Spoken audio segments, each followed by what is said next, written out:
Hello, Oboots from around the world. My name is Kais, and I'm 11 years old, and I live in Montreal, Canada. Welcome to our Oboot Zoom session, where me and my co-host Nora, who is 13 years old and currently lives in Jeddah, in Saudi Arabia, will be interviewing our guest changemaker, Sofana Dahlan, who is also based in Jeddah.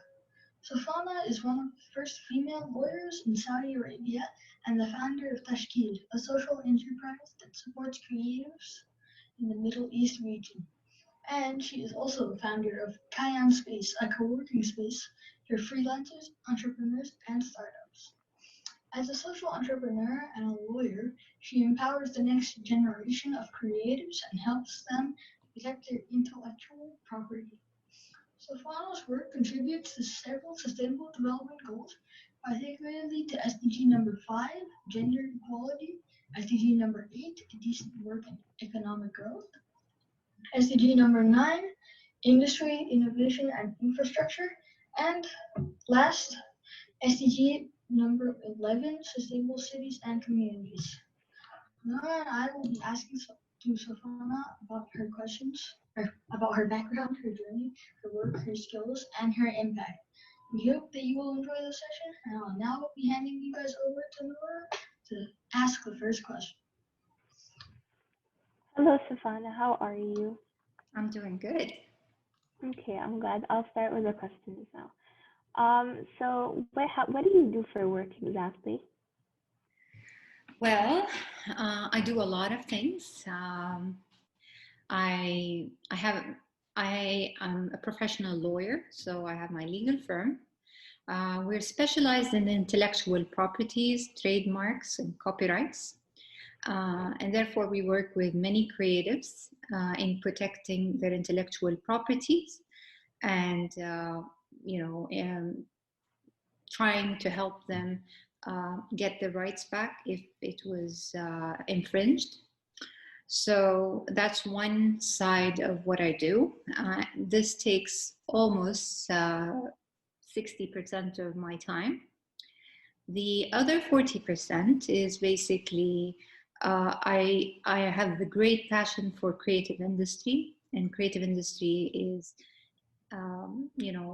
every expression, every product of intellectual expressions, music, art, design, and because my passion there, and because my legal work actually contributes to this industry, I opened two enterprises, Tashkil, which is basically a consultancy that helps develop creatives. So we help them in three ways.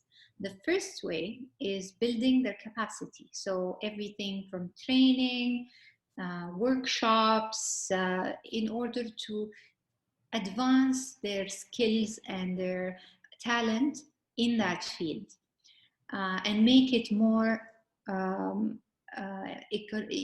more profitable. So it's not just a talent that they enjoy, but it's actually a source of income in the future. The second part of Tashkil, we work with community building. As you know, in the Middle East, creativity has not been perceived as a career in the past decade because of a lot of cultural and religious interpretations. I won't say it's right or wrong, but that's how it was perceived. A lot of parents in the old age, they used to think that people who are creatives are more, this is a hobby and not a career. And therefore, they did not help their children to actually advance their talents and skills.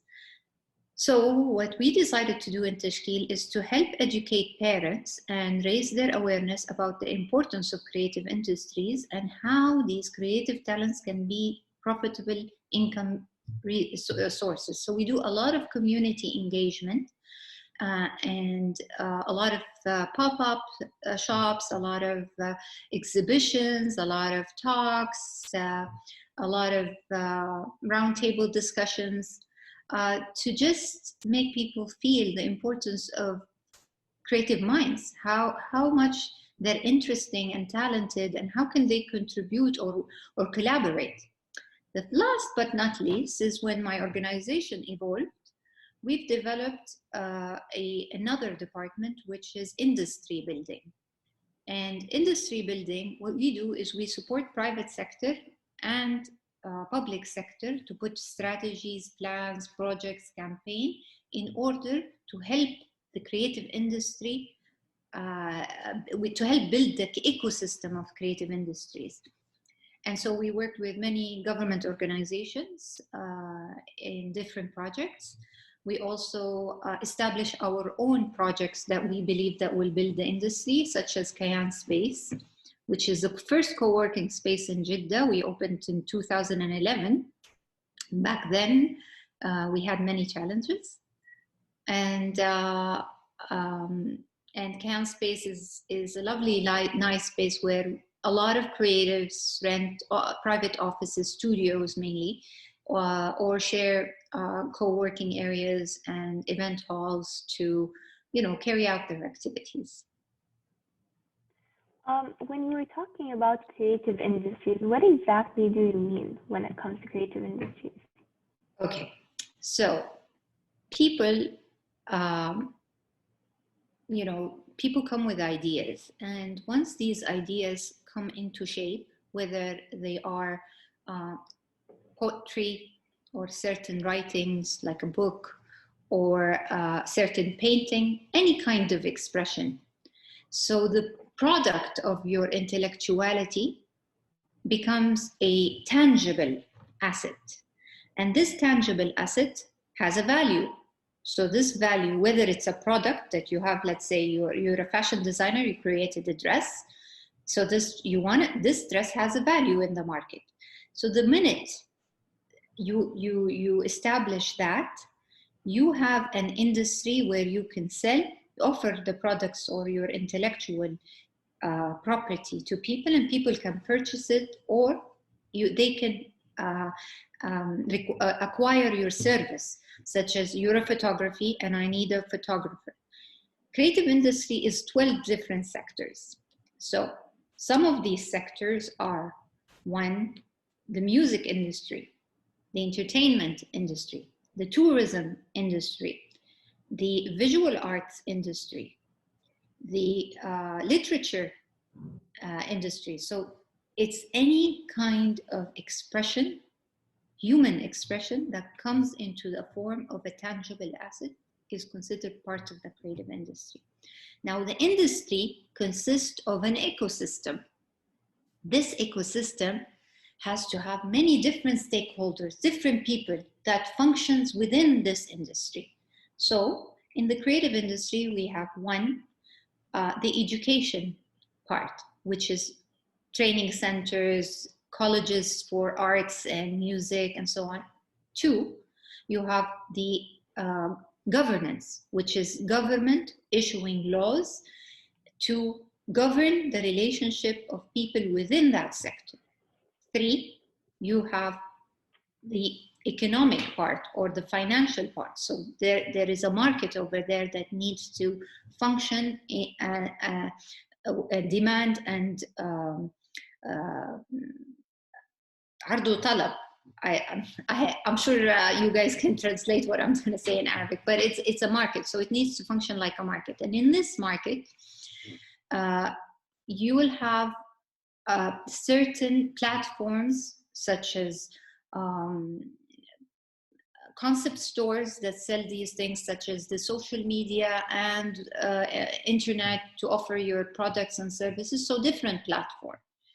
Then you have the financial, which is the investors, people who are willing to invest in a talent, such as producers, angel investors, venture capitalists. So these people are part of this industry as well. And then lastly, you have the talents themselves, the people that provide the products and services that is considered creative. So this whole ecosystem is called industry. In this industry, it has to be all equally be built so that people can flourish and have a better relationship between each other and provide an economic value. The economics the income that comes from this industry is called the creative economy. And the creative economy is a knowledge-based economy. So it's based on the knowledge, the outcome of the knowledge of the people once it takes a form of a asset or a creative product or service. So you were saying that when you were younger, you had a more like one-sided manner when it came to like creative industries and all these things. What got you into what you're doing today? Like, how did you get the idea of it? Okay, so I'll tell you the story of how I got there. I've always liked the creative industry, and I've always liked to use my hands, and I am an extrovert, so I like to express myself. But I was born in a country where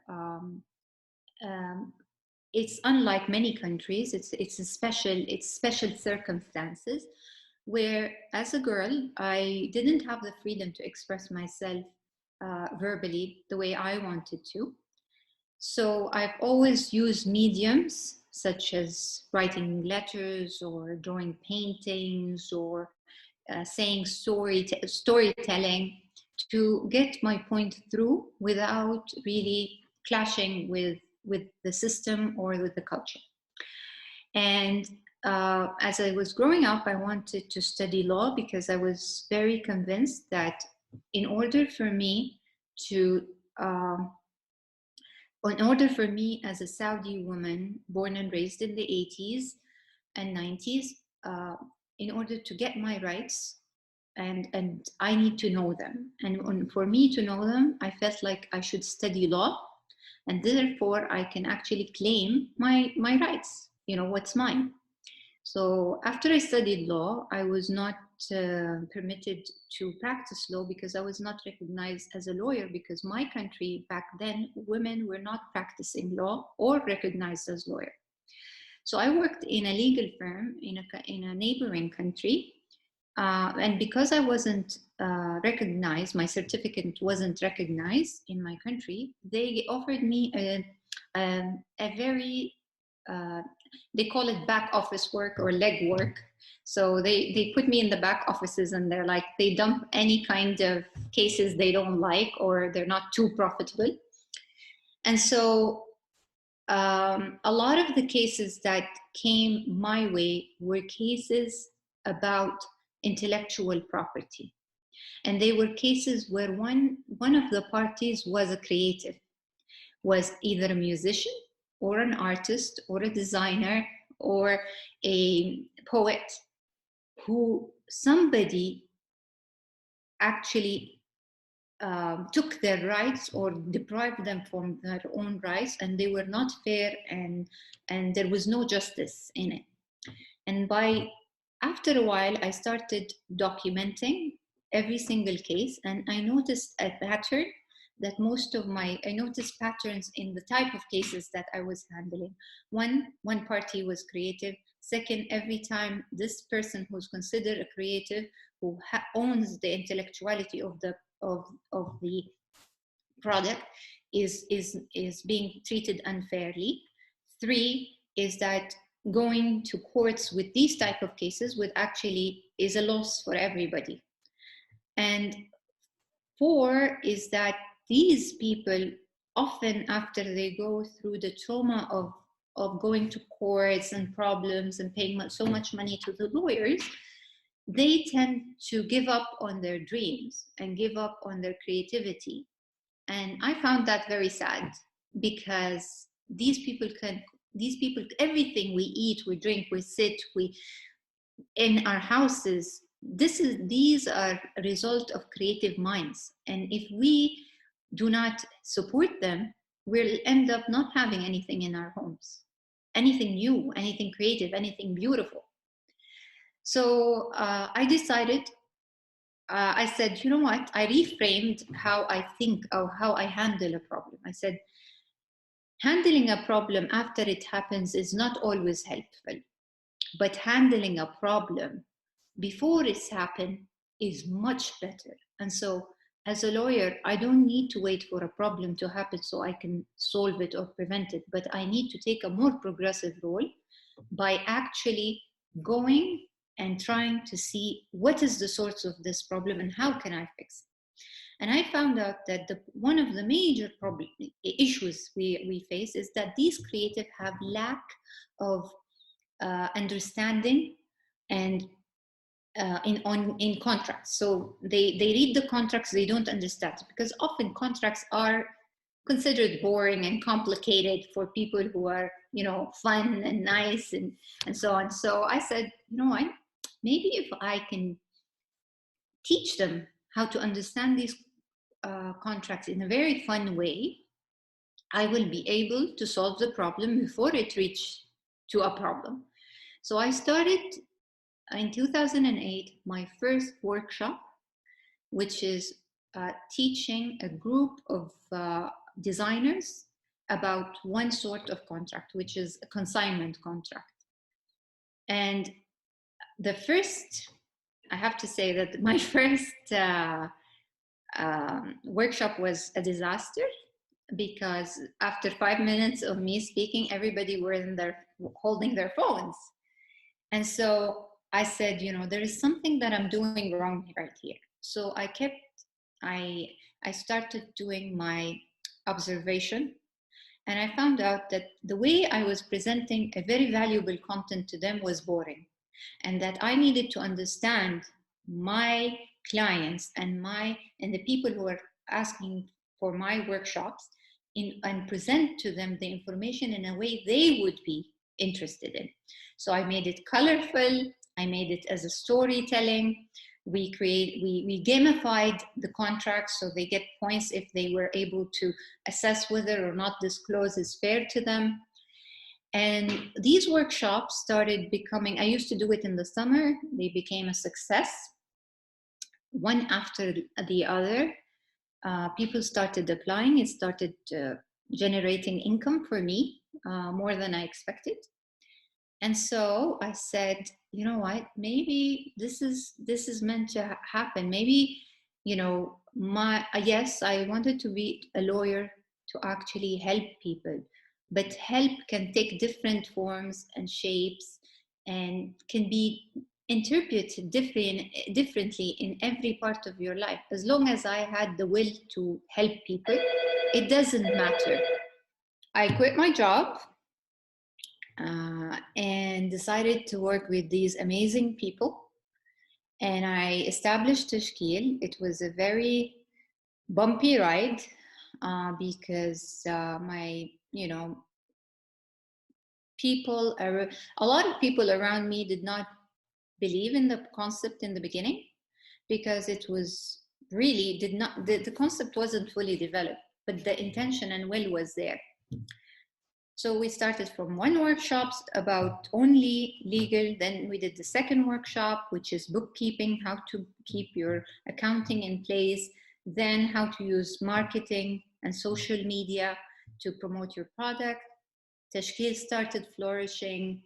We started then, after people started developing their products, we started creating these pop-ups, creating the market for them. And it kept rolling.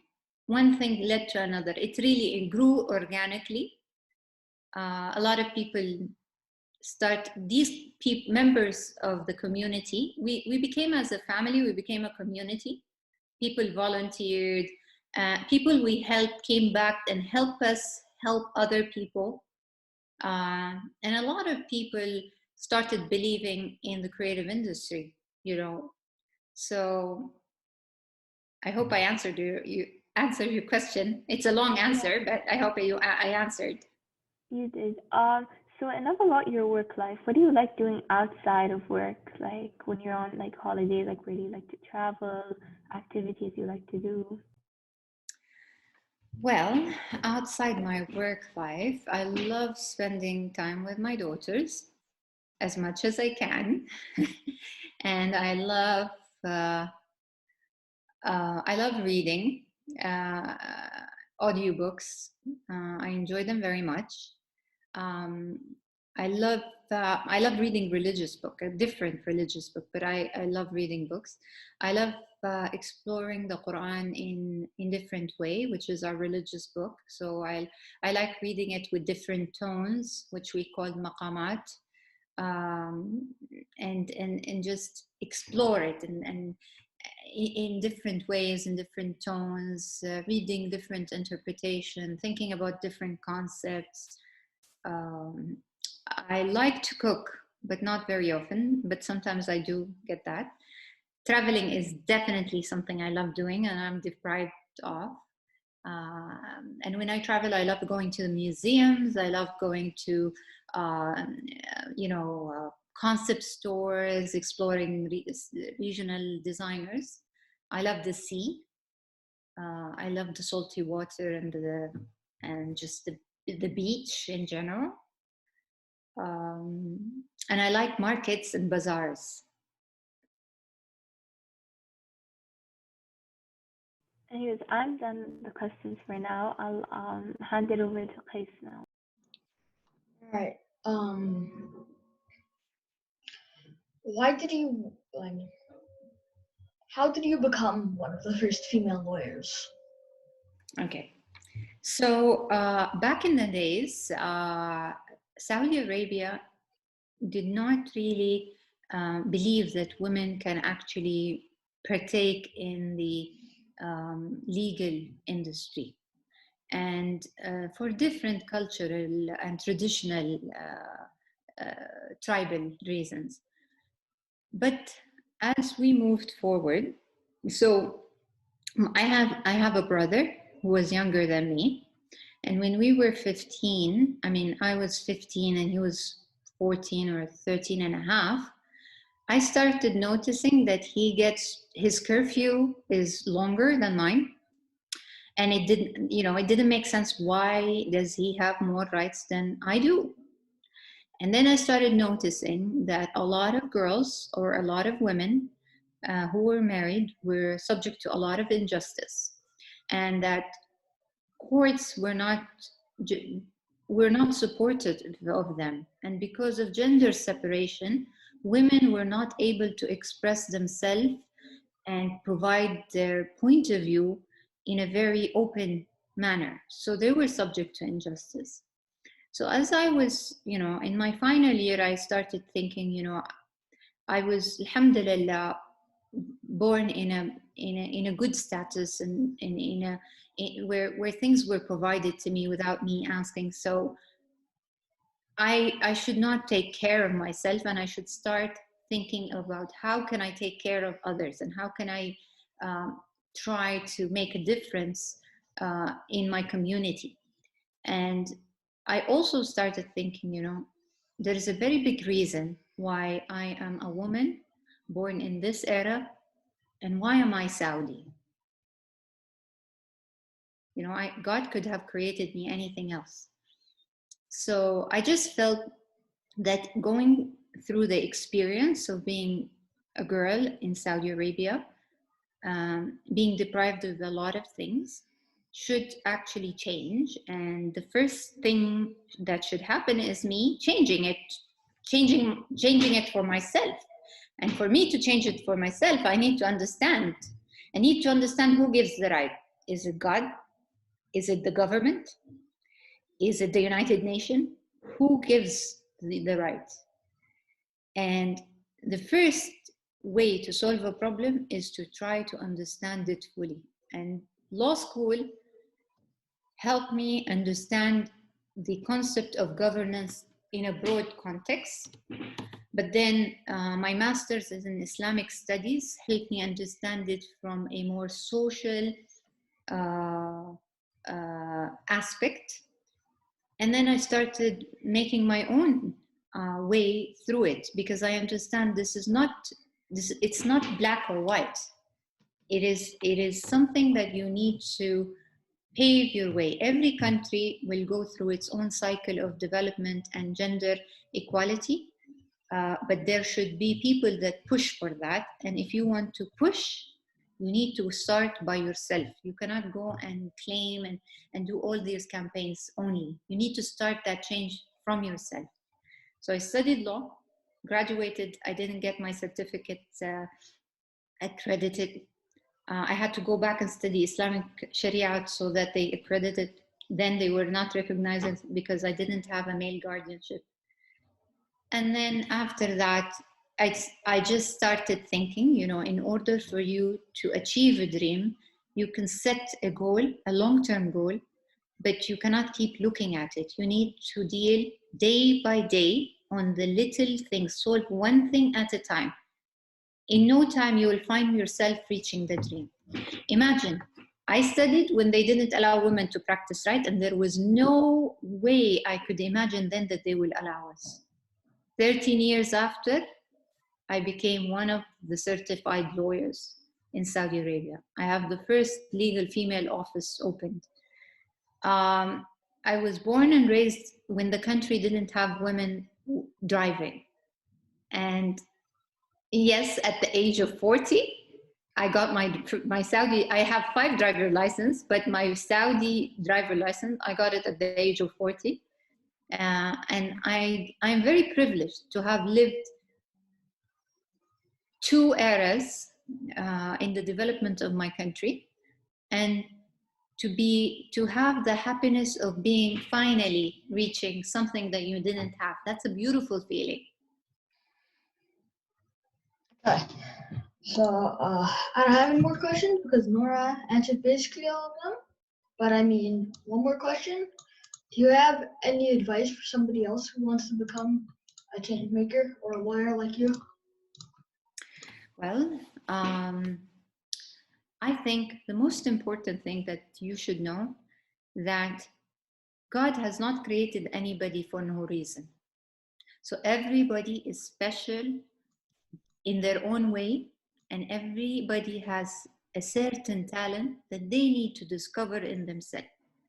So start by believing that. The second point, if you believe that you are here for a purpose, then you need to find your purpose.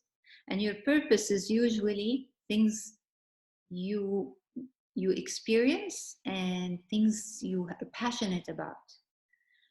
And so the trick is how can you combine what you're passionate about with a purpose, a noble purpose that will contribute to other people. Lastly, you can study whatever you want. You know, I studied law and people thought, you know, how can a lawyer be in the creative industry? Really, if you want to help people, it doesn't matter what you study. It's really the will and passion that you have of, in my case, solving problems and helping people. So whatever you guys feel or like, just try to make the best out of it and helping others. Even if you're playing, you know, play a game that will help other people or teach other people to play the game. So that's my advice. Okay. Thank you, Sofana and Nora, for the great discussion and for everything that we learned today. Thank you, Abooties, for listening to this interview. Make sure to follow us on Instagram and Twitter and to subscribe to our YouTube channel so you can hear about upcoming sessions with other change makers. Please also tell your friends about Oboot and share our social media links with them. And last but not least, go to www.oboot.co to learn about opportunities to collect digital badges and help us draw down carbon.